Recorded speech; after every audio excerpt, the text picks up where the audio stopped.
So I just wanted to talk a little bit about our forensic evaluations and expert witness services. Kind of want to start with like a little history with that.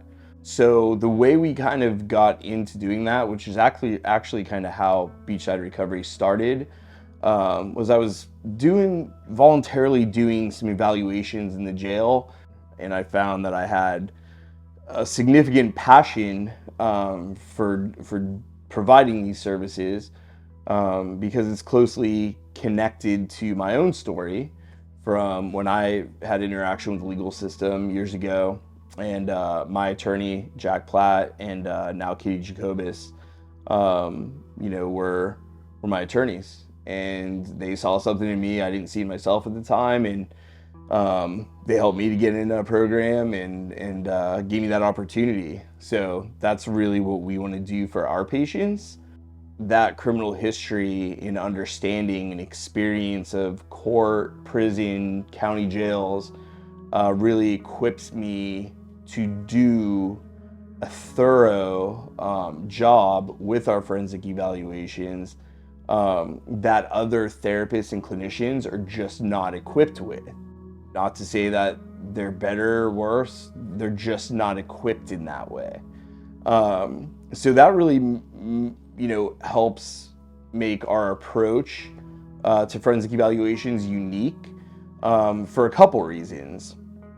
One, we know where the gaps are in the criminal justice system with regard to court, probation, aftercare, community service, transportation, just community support and involvement. Like, we know where all those gaps are because, there was a point when I was on community control and I was in school and I would have to get to my probation, and I just have to ask the kid who was sitting next to me to give me a ride, because I didn't have a license at the time.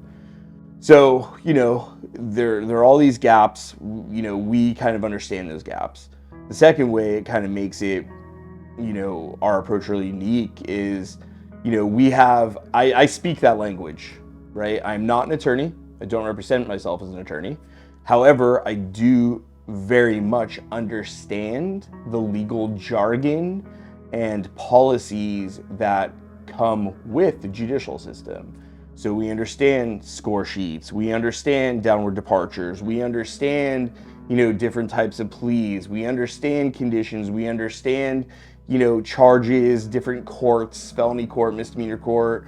We have a very, very thorough understanding of all of these areas that, again, other clinicians just do not have. So when we're conducting forensic evaluations, it's a little different from other clinicians too, in the way that we are with our patients from the second we see them in the jail cell or the second they come into our office, all the way through to outpatient when they're finally stable and sober and have some time underneath them and have some ground underneath their feet. What that looks like is conducting the forensic evaluation, right? Mental health evaluation, substance use evaluation, drug screens, different types of questionnaires and testing, measures, personality inventory assessment, the whole evaluation process, right? Clinical family interviews, multiple visits with the person. We want to make sure that we have a thorough understanding of what is going on with mental, emotional health and substance use, co-occurring disorders. After we do that, what we're really doing at that point, our kind of second goal behind getting them ethical, clinically competent care, is the legal mitigation, right? We're not in the business of getting people out of trouble. That's not what we're about. Like, if you just want to get out of trouble, go somewhere else. We're here to help you help yourself.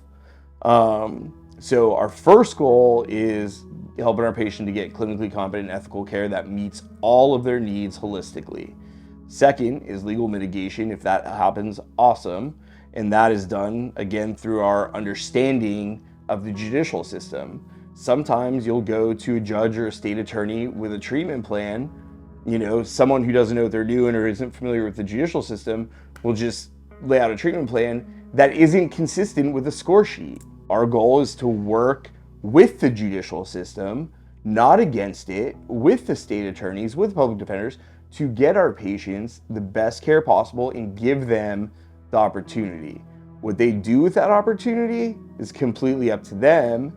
But to help them be successful, number 3 is, again, looking at their psychosocial factors to get them the treatment that, best suits them, but staying with them through that process. We started with that patient, we're going to end with that patient.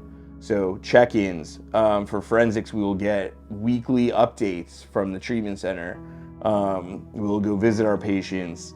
We stay on top of the court case. We work super closely and collaboratively with the attorneys, really just supporting them through that process. And then even when they get out and they're on probation, if they need a ride to probation, we're going to give them a ride.